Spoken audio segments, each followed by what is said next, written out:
સ્વામિનારાયણ સંપ્રદાય દ્વારા જલારામ બાપા વિશે કરેલ અભદ્ર ટિપ્પણીનો વિરોધ ડીસા ખાતે રઘુવંશી સમાજ અને હિન્દુ ધર્મના લોકો દ્વારા કરાયો। સ્વામિનારાયણ સંપ્રદાયના સ્વામી જ્ઞાન પ્રકાશ દ્વારા પૂજ્ય જલારામ બાપા વિશે કરવામાં આવેલ વિવાદાસ્પદ ટિપ્પણીઓનો ડીસામાં રઘુવંશી સમાજ અને હિન્દુ ધર્મના આગેવાનોએ સખત વિરોધ નોંધાવ્યો છે। આ વિરોધના ભાગરૂપે ડીસાના નાયબ કલેક્ટરને આવેદનપત્ર આપવામાં આવ્યું, જેમાં સ્વામી સામે કાયદેસરની કાર્યવાહી કરવાની માંગણી કરવામાં આવી। આવેદનપત્રમાં રજૂઆત કરવામાં આવી હતી કે સ્વામી જ્ઞાન પ્રકાશે પૂજ્ય જલારામ બાપાના ઇતિહાસને તોડી મરોડી અને ભ્રામક વાતો ફેલાવી છે, જેના કારણે હિન્દુ રઘુવંશી સમાજની ધાર્મિક લાગણી દુભાઈ છે। આવેદનપત્રમાં માંગણી કરવામાં આવી હતી કે સ્વામી સામે ફોજદારી કાર્યવાહી કરવામાં આવે અથવા તો તેઓ વીરપુર જઈ જાહેરમાં માફી માંગે। આ ઉપરાંત જે પુસ્તકના આધારે તેમણે આ વિવાદાસ્પદ ટિપ્પણી કરી છે તેના પર પ્રતિબંધ મૂકવાની પણ માંગણી કરવામાં આવી હતી।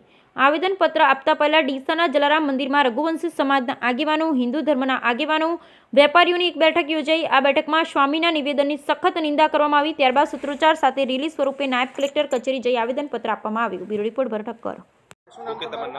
મારું નામ નવીન ઠક્કર, હું રઘુવંશી સમાજનો છું। સ્વામિનારાયણના એક સંત દ્વારા વારંવાર તે દેવી દેવતાઓ, હિન્દુ સમાજના દેવી દેવ, સનાતન ધર્મના દેવી દેવતાઓ માટે ગમે તેવી ભાષાનો પ્રયોગ કરવામાં આવે છે। એ જ ભાષાનો પ્રયોગ સુરત ખાતે જ્ઞાન પ્રકાશજી દ્વારા અમારા આરાધ્ય જલારામ બાપા માટે કરવામાં આવ્યો છે, જેનાથી રઘુવંશી સમાજ અને ટોટલ હિન્દુ સમાજ આનાથી વ્યથિત છે। કારણ કે જલારામ બાપાનું એક વ્યક્તિત્વ આખો સંસાર અને સમાજ જાણે છે કે પર રહ્યા છે આ બધી બાબતોથી।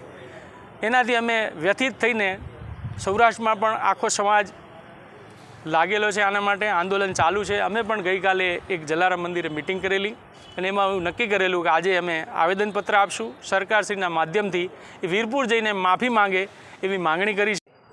ઓકે, જય શ્રી રામ। વર્તમાન સમયની અંદર સનાતન હિન્દુ સમાજ ઉપર ક્યાંક ને ક્યાંક ખોટી રીતે મનગઢત રીતે જે અમાનવીય રીતે જે પ્રમાણે અલગ અલગ સંપ્રદાયના લોકો સનાતન ધર્મ અને હિન્દુ ધર્મને જે નબળો પાડવાનો પ્રયત્ન કરી રહ્યા છે, એવા સમયે જલારામ બાપા વિશે કોઈ ટિપ્પણી થઈ છે, એ ટિપ્પણીની અમે સખત શબ્દોમાં નિંદા કરીએ છીએ।